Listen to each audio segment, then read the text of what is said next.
Greetings and salutations. This is Chief Security Officer Don Corleone of American Muscle Security LLC in conjunction with Stack Books Foundation LLC, in conjunction with Parent Group Confidential LLC. Salute to everybody as what is during Operation Reforge. This is Operation Get Well USA, and I'm your host, Estani the Guard, badge number 11516464472. Bodyguard, whistleblower, watchdog, search party coordinator, me, special police. I did say police. So, it is 11:02 in the AM, Monday, January 20th, 2025.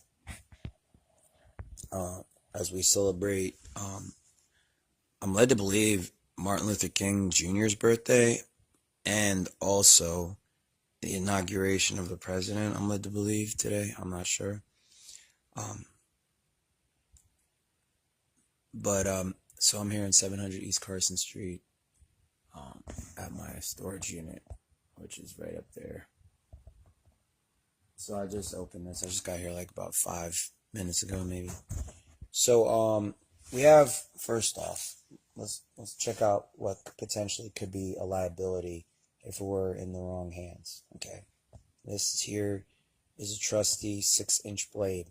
Okay, the knife itself is probably less than 7 inches, maybe 6 inches. But the blade, the point is the blade is longer than 6 inches. And it's not, and you can tell when you take it out like this. It's made in China. Stainless steel blade. This is a very, very, very extremely dangerous blade if it's in the wrong hands. Some people may think because it's small enough, it's lawful, it's not dangerous. That is not at all the truth. The truth is, this is an extremely dangerous knife because it's easily concealable. Even though a person could actually walk with this on display, not like open like this. There's rules, there's laws to carrying a blade 6 inches or not. Some people try to carry it over 6 inches, and it's really not advised. It's against the law in Pennsylvania. Yeah, you have to be like a police officer to do that, or like a law enforcement officer to do that, or a veteran, or maybe a firefighter. You basically have to be a first responder, and also you have to have a purpose for it. And mostly, it can't. It absolutely has to be concealed. And, just for the reason you could drop it, I could drop it, anybody could drop it, and a child or a teenager under the age of 18 could pick it up and use it as a weapon, or just play with it innocently, slip on the ice and fall on themselves and hurt themselves. So because it's stainless steel, it's going to go deep whatever direction it goes. It's going to take off a chunk. You could bleed very badly, potentially even bleed to death. So parents, put on your parenting controls whenever you're watching my videos. Kids, I'm not your role model. I'm a licensed expert. And, yeah, it's just what it is, Don't carry a knife over 6 inches or you will go to jail. I use this for cutting rope. I also use it for cutting rugs. I'm mostly a landscaper, but there's some carpentry that I do. I'm studying construction, so I could do residential construction. I'm not interested in doing commercial. It's just too much effort for what I want to do. But I also use it to cut clothes and alter and modify, and that's what we're showing you today. As you've seen last night, I see no urgency. I feel no emergency. All cars are welcome to ride along. I declare world peace on the speed. I answer this transmission to save 9 lives. Simulation, disaster response training. Now, one would wonder why I would cut out a piece from my North Face coat and put it on my scrub. The reason why is this is not for soliciting purposes. This is not for selling my shirt. I'm actually going to wear this shirt, okay? But I want to get extra credit, so sometimes on Coursera you can film yourself doing stuff, that you learn in class and maybe get extra credit, maybe not. I don't know. I'm new to Coursera, but I study at a lot of teach-outs where this is possible. And you could actually, I'm writing grant essays and grant proposals, so this could help me get a scholarship. But number one, okay, so Indiana Jones in The Last Crusade. There's a couple times where Indy, who was played by Harrison Ford, Dr. Jones mostly, he was known as Indiana when he was young by his father, Sean Connery. He got himself into some stuff. You know, he's going, trying to find the Holy Grail, you know, all these crusades, temples of doom. You know, when the people that are the bad guys find out that it's you, you're screwed. So he had to, you know, find a couple guys, and he didn't kill them, but he would put his hand over their mouth and crack their neck, but it popped. It didn't really crack it. They thought that he was going to break their neck, but what he did was suffocate them at the same time. They just passed out due to panic. It's a little trick that you learn when you're like a 5th degree black belt, not 1st degree, 2nd degree, or anything you would teach a kid. It's not for kids. It's only for law enforcement officers or in your military. Because if you break their neck permanently, you will potentially and most likely get the death penalty. There's no reason to break anybody's neck. There's no reason to hurt anybody. There's no reason to slap, bite, claw, unless you're in extreme life-threatening situation. Call the police, call 911 or whatever. Don't use a knife, don't use a gun, don't use a stick, don't use a taser, don't hurt anybody. But what he did a lot of times was elude the enemy by fooling them and making them think he was one of them. So he would take off the uniform of, like, let's say some Nazis, and he would put a Nazi symbol on his sleeve, and he'd just walk in the same direction as them, and nobody guessed, because as long as he just walked through the crowd, like the game Halo, you know, and no superior soldier says, you know, I'm short on soldiers, let me give this one soldier an order. Hey, soldier over here, come over here, help me do something that Nazis would do. Then he'd be screwed. But so this is what you learn, and it's like, so let's say you're a POW. You get kidnapped, I get kidnapped, I'm wearing my Pirates jersey. They're going to know I'm from Pittsburgh, so if I'm kidnapped, I just got to take off the pirate shirt and leave it there. Now, this would suck if, you know, in the middle of the semester I get kidnapped, because this is actually my baseball jersey that I use for my baseball club. That in the summer, sometimes, you know, we have plans to rent a gym and play indoor baseball with a tennis ball or whatever. You know what I'm saying? But, you know, you got to do what you got to do. You get kidnapped, you just leave it there. You dress like the people that actually kidnapped you, so they may think you're one of them, and then they look, and then you're gone when they go and see the pirate shirt is on the ground and you're not in it, and they're wondering who got away. I thought the person that was helping me look for the guy in the pirate shirt was, you know, my buddy, but, you know, he wasn't, because my buddy, or, you know, the person, the bad guy, is just, you know, conked out in the corner when you use martial arts tactics to just knock them out without hurting them, or tie them up and do whatever you have to do, handcuff them, and take their North Face, and you look like them, and you get away to safety. In the movie Goonies, this is done in a lot of movies. It's called being elusive, but also evasive. So evasive means you don't impede in the job of somebody that's licensed to do more than evasive stuff that can enforce. So enforcing is not evading. Evading is going right past the person. You're going towards them.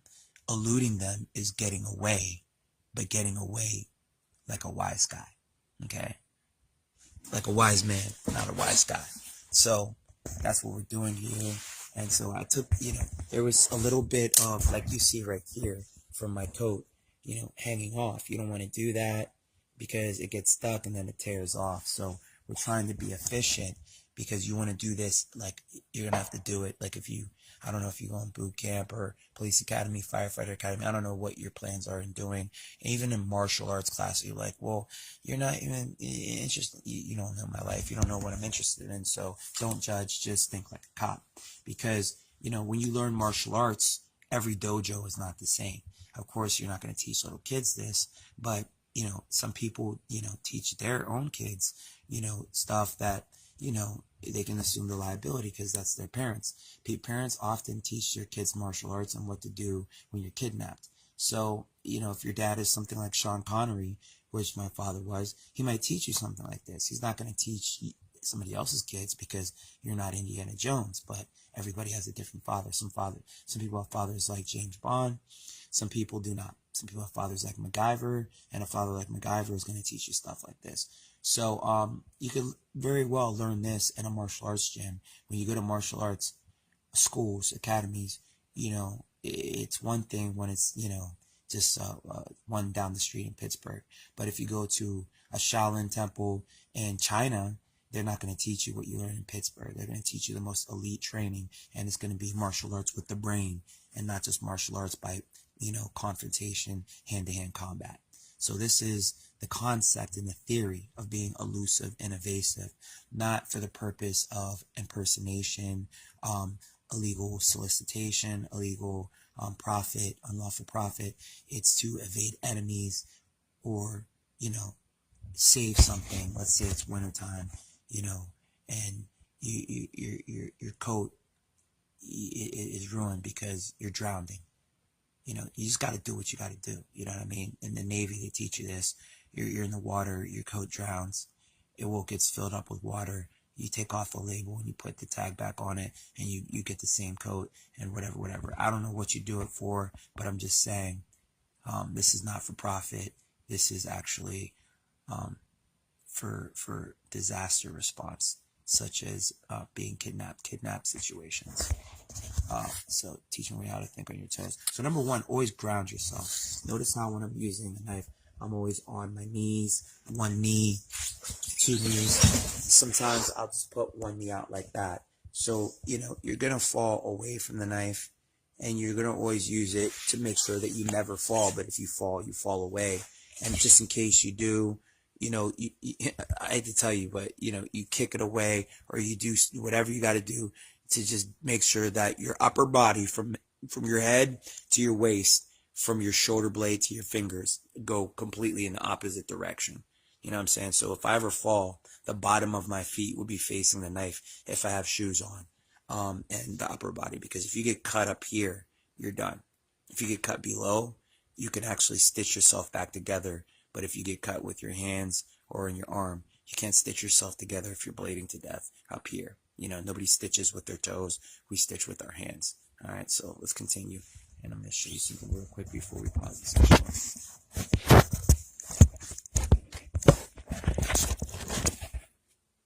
So we have this right here. Okay, so we're going to show you how to do this real quick. So first off, you know, you never want to open the blade like that, because if you fall, you know, you could fall like this. You could hurt right there. You know, you never want to open the blade like that. So when you open a blade, make sure you open the blade how it's away from you. So you see how if I fall, I'm going to hit this part right here, okay? But you got to be really, really careful, because if you fall, you could fall in here. You see? That would be a bad thing. So that's why this is made right here. So you keep your thumb right here, and you make sure, you know, your posture is really important. You're leaning back like a dog, you know? You're not leaning forward, okay? So you make sure, you know how dog pants like, and scratches the door like that when it wants something. You just make sure all the weight is to the back of you, and you open it like that, and you're careful. You know, you don't want to have it up here. You want to have it low. You know what I'm saying? If it's up here, there's more chance it's going to come towards you. So you like that, and this part down. This part is down, okay? And then like that, you grip it. So it's, you know, it's like that. You see how I did? Like that, okay? Just make sure your hands, your fingers are never in here. I know you think it's possible. It's impossible for this thing to snap and when it's like that, because that means it's working. But sometimes that breaks. So you just want to make sure, for emergency's sake, you're always thinking on your, you know, you're thinking on your toes, but your weight is on your heels. And you go like just one little thing like that, and then you close it real here.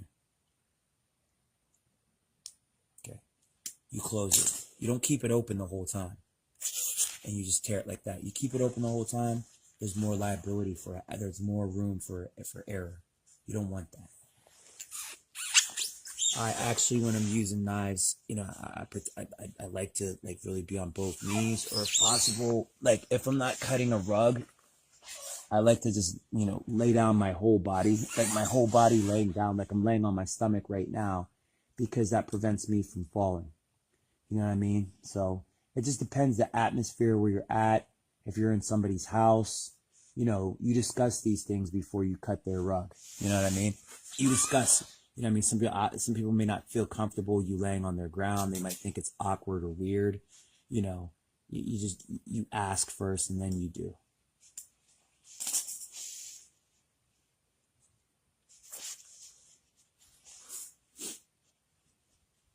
But don't rush. Never rush.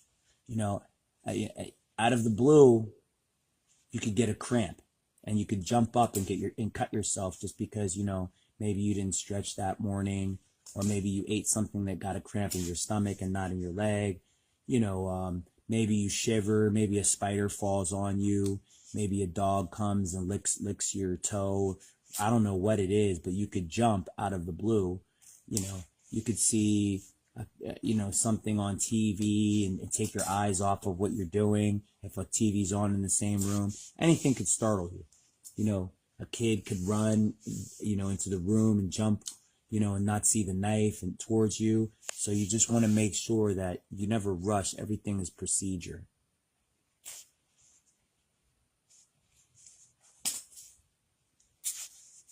Safety is a procedure we're discussing here. So we just want to take off the frills, F-R-I-L-L-S, frills, the loose ends, and just make it really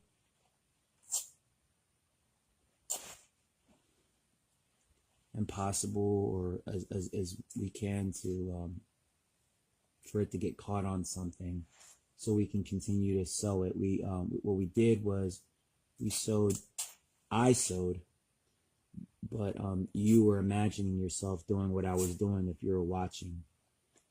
If you're one of my virtual, you know, students, you know, adult learners, pardon me, that are considering, you know, studying these skills that in trades that I instruct adult learners with. Stack Books University. That's Latino law student.wixsites.com/Stack Books University. I don't get paid to teach or instruct. I'm preparing to. I'm just now getting certified and to teach certain basic skills to adult learners. If you're interested in joining me and teaching other adult learners skills, 412-609-2679, 412-609-2679, stackbooksfoundation@gmail.com. I'm not only prepared to teach, I also prep myself to be taught or instructed or shown. You know, each one teach one. You know, we could all teach each other. And, you know, that's what I'm saying. And also people to help me, because I started a website. And, you know, I'm a pretty good website builder. But, you know, I could always improve. There's always areas to improve and everything. So if you're interested in helping me with any of my websites, you know, I don't have money to pay you, but, you know, we can discuss ways that we could help each other out, and, you know, there you go, you know, and like that, you know.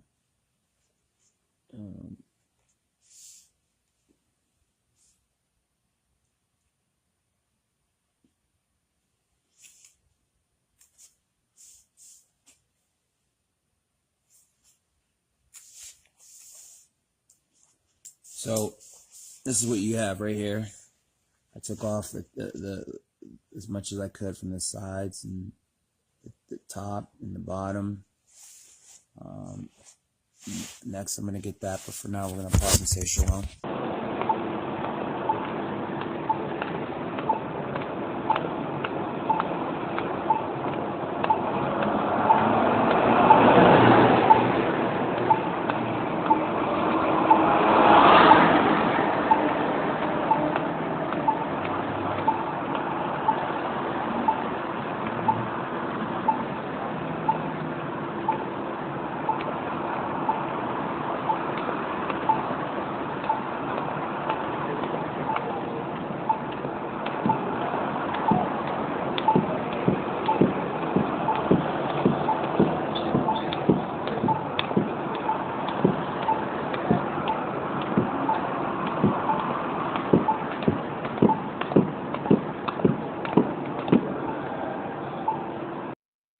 what's going on? It's Wednesday, October 2nd, 2024, and it's Donnie the Guard, Don Corleone, American Muscle Security, also known as Prince Rao, Who Rao, www. Walking with a Pittsburgh Painter. WalkingWithAPittsburghPainter.com. Check out my website, www.walkingwithapittsburghpainter.com. Also, www.freethewordmorefemaleinmates.com. 412-609-2679. 412-609-2679. If anyone needs beats or somebody to mix down some tracks for them, you need a DJ to spin at your party, or a roadie to carry your equipment, or somebody to drive the van that you use to carry your equipment to your show and carry your equipment, I do that. I rent you all vans. I do whatever. I rent whatever car you need. My license is valid. Contact me. Looking for work. If you need your haircut, I do basic haircuts, like you see. I did a pretty good job in this haircut. I cut white people's hair, black people's hair, crew cut, bowl cut, temp fade, whatever you need. I'm just looking for a way to make some extra income until I, find some sort of part-time job to help me with school. I'm gonna be on Indeed today looking for work. Probably just restaurants and stuff. But for the moment, I wanted to take a break and rap to a beat that I was listening to the other day. It's a pretty cool beat. Today's outfit is brought to you by Spartan Baseball. I never really heard of them. It's just a cool colored shirt. But yeah.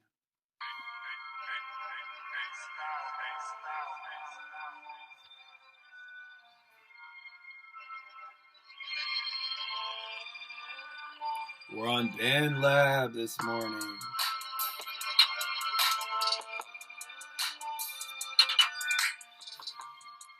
Pretty cool beats. So I do most of my mastering on Pro Tools, but sometimes Band Lab. So this is all pre-production stuff. So I'm gonna record to that beat. I'm gonna show you real quick. So you see this little icon here where there's a feather. You see that right there? I'll show you. The feather's right there. It's a lot of glare from the light in the room, but the feather's right there. And if you touch that, click on it, you get this little notepad, and you could write your lyrics. So when I record on Band Lab, if I'm not freestyling, I write my lyrics there. As you can see, there's no lyrics there. I'm gonna put on my little earbuds and zone out, and right. And you're blessed enough to, be able to witness a genius at work, so to say.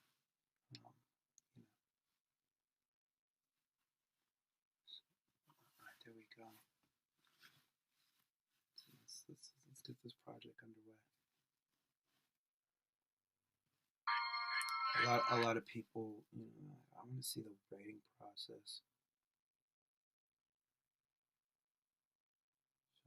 So I'm going to write, "You're welcome to Hang 10.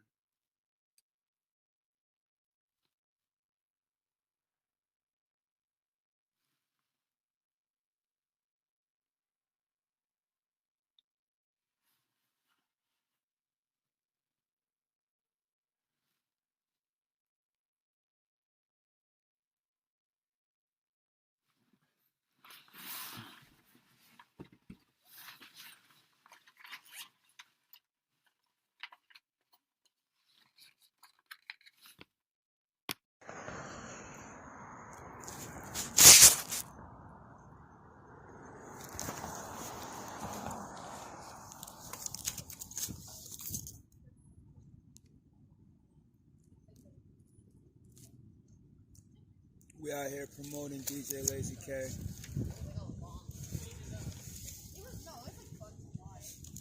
Hey, I like y'all crew. I like the way. Hey, check out DJ Lazy K. All right. All right. Appreciate you. I like their outfits. Like, they all, like, you know what I'm saying? That's dope.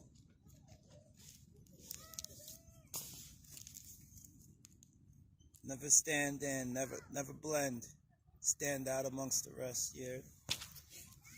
Make sure you check out Prince Rada, God His Son, on SoundCloud.com. Make sure you check out DJ Lazy K. We here at Pitt University. Hey, yo, man. You good? You just working out right now? That's cool. I feel you. Hey, make sure you check out DJ Lazy K. All right, man. We out here. We're trying to get Lazy K to come to Pittsburgh. She said she would, but we want to get a lot of students behind it. A lot of people, they don't know about the DJs that be cutting it up on the wax. We're trying to get a good following for Bazaar, and who else are we doing? We're trying to have Bazaar come up here and perform with us. Paula Perry. So we got the flyers. Big University.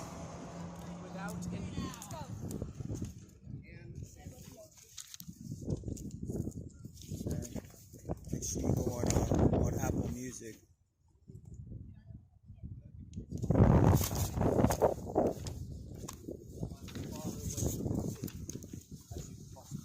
How y'all doing today? All right.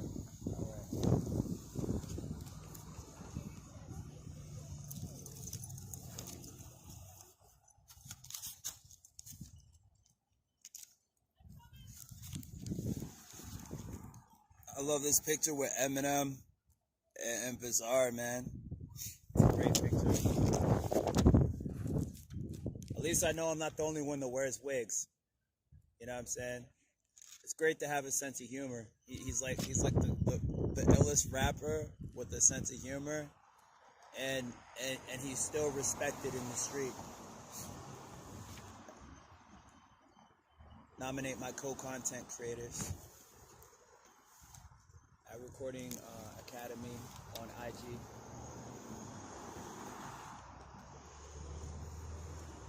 Going platinum, that's it.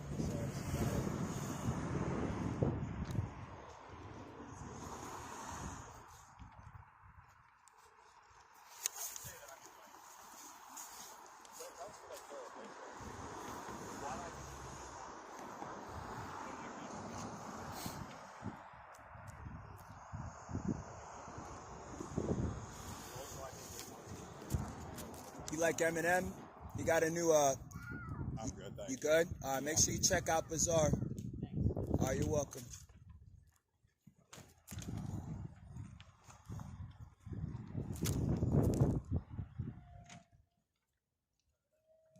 I'm about to motivate to a different spot up here real quick. I gotta go record some music. You know what it is. We bring the culture to Pittsburgh. You know what I'm saying? Alright, let's go. You break records. It's cop humor, you wouldn't understand. Okay, but that's what I do. So when I'm on the sidewalk, because sometimes I pretend like I'm homeless. I'm not. I'm a remote worker. I don't know what you know, but nobody's homeless, all right? You know Tom Cruise, you know Sean Connery, you know James Bond. They teach us how to do this in Police Academy. It's called pretend like we're homeless and come out like Something wrong with you, fool? Yeah, I think something's wrong with you. Alright, so I keep these because there is cougars, there is mountain lions, there is things in the woods, there is pit bulls. Believe it or not, you probably not a good idea with a pit bull. But there's animals that you just have to know how the animal thinks. You got to be able to predict what it's going to do before you do it. Probably not a dog, right? But, there is animals, though. It just depends. Would you or wouldn't you? Would you rather shoot at an animal in the dark where you can miss and hit a house? Or would you just rather crack a whip? I'd rather crack a whip. But you could also use this to tie criminals together. These are my handcuffs when I don't have my handcuffs. These are my handcuffs when I don't have my handcuffs. These are a police officer's handcuffs when he doesn't have the handcuffs. Every police officer has a whip. Every single one. Everyone, this is not new to me. I was a police officer before you were born. I was. I look pretty good, don't I? Yeah. But yeah, so make sure you keep your whip for lions and tigers and bears, and not just the ones that escape from the zoo. How many animals can you name in your natural Pittsburgh habitat? Just roaming the woods. How many animals can you name that you could use a whip if you know how to use it to keep it at bay? So two types of guys. One type of guy that uses this as a form of S&M, right? Role play, right? But whose role is he playing? He's playing my role. Why? Because he's using a pair of handcuffs as a form of dominatrix to dominate you. And then it causes your mind, anytime you see handcuffs, you're afraid of somebody else who uses it to arrest people. Now listen, there's three kinds of guys. There's one guy who just does that, right? But then there's a cop who does that too. We don't do that. Then there's a cop that doesn't do that at all because he doesn't want to be confused with the cops that use cuffs for S&M or dominatrix, or people that aren't cops that use it, that dress up like that. So one thing I was taught by the people that taught me, yo, he told me the same exact thing that I'm telling you right now. There's guys that are going to use the equipment that they have access to for dominatrix purposes. And these are the guys in law enforcement that aren't going to last. I was told this by my superior. 20 years ago, which means like 2 years potentially before you were born.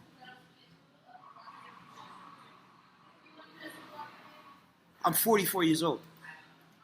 You couldn't pull a Jesus Christ by me. I know all the fake ones and I know all the real ones. I went to school with them. My best friend's name was Jesus. That's Jesus in Espanol. I speak perfect Spanish. Perfect. I speak perfect Italian. I just pretend like I don't. Now, can I write it? Probably not. Not everything. Something. Can I read it? Whatever I want to read. It's not hard. You can train your brain to understand 5 different languages and just stay directly in the middle of 5 different languages. And congratulations, welcome to the military. Or you could just perfect your role and just be a connoisseur of Spanish, but suck in the military, and on the drop of a hat, you can't just show up in Russia, you can't show up in Germany, you can't show up in Africa. You know how many African dialects there are? It's never good to be a master of just one thing. I'd rather just stay in the middle. You know everything, I know nothing, but I know every license plate in town. I don't need your phone number, I know your license plate. What do I want your phone number for? You keep my phone number. I'll call you, you don't call me. How am I going to call you? License plate to license plate. Did you hear him just say he smacked? He smacked You smacked me. That's a terroristic threat. That's a terroristic threat. Hey, come on. Tell him to stop threatening my body. That's all. I never said nothing to them. It's all on film. Dismiss them. I'm what? I'm Officer Corleone. Oh, yes, I am. 10-4, 10-4, 10-4. Carnegie Library, Oakland, Smithfield address. I'm at XV077Z. Computer on the first floor. In case anybody from my student organization wants to come in and study with me. I don't know if it's computer 7 or 9, but it's next to the one that says 8. Facing the rear of the building. Now for my last transmission you seen, I had my badge on, so I'm actually taking it off just because I don't want to confuse anybody. So when you study at Coursera or any school that you study, if you're licensed and certified to do a limited jurisdictional kind of work, like the forensics work that I do in the lab, then it's mostly, for jurisdictional purposes. Like if I walk through here and I come here to borrow a book, take out a book, and it's fast, it's cool. But to sit here, it's not that it's unlawful to do it. It just, you basically judge based on the crowd. Like, will it cause people to ask me a question that they would ask zone, I think this is zone 1, or the security that works here, and they don't really know, so I don't want to throw them off and ask me a question they would ask a librarian, or ask a security guard who's in charge here, or ask a Pittsburgh police officer, because they don't know the difference between this and what they do until something comes in the mail that says forensics on it that I'm also going to wear my badge, and that would be more clear. But even so, if you do decide to work for PGC or whatever, my lab crew is, when you come in, if you're renting a book, that's cool. If you got all the proper whatever by the book statutes and law you need, in other words, paperwork and skills, in other words, jurisdiction. It really boils down to jurisdiction. Because if not, then there's no clearance. So it's not like 1 or 2. It's not about bells and whistles. It's about clearance. Everything has to be checked, or no systems go. Okay? So you represent me, so I'd advise to do as I do. So you see I'm taking it off just for no confusion. You're here to study. People understand, for people that are journeymen that really kind of have to on-the-go work, remote work type stuff, but to accommodate people who accommodate you, we move like that, or you're not in my student organization. And that clears the confusion, so nobody says, hey man, do you know? Because, if I don't know, then you don't show. Alright, I'll rest my case. We're going to study now.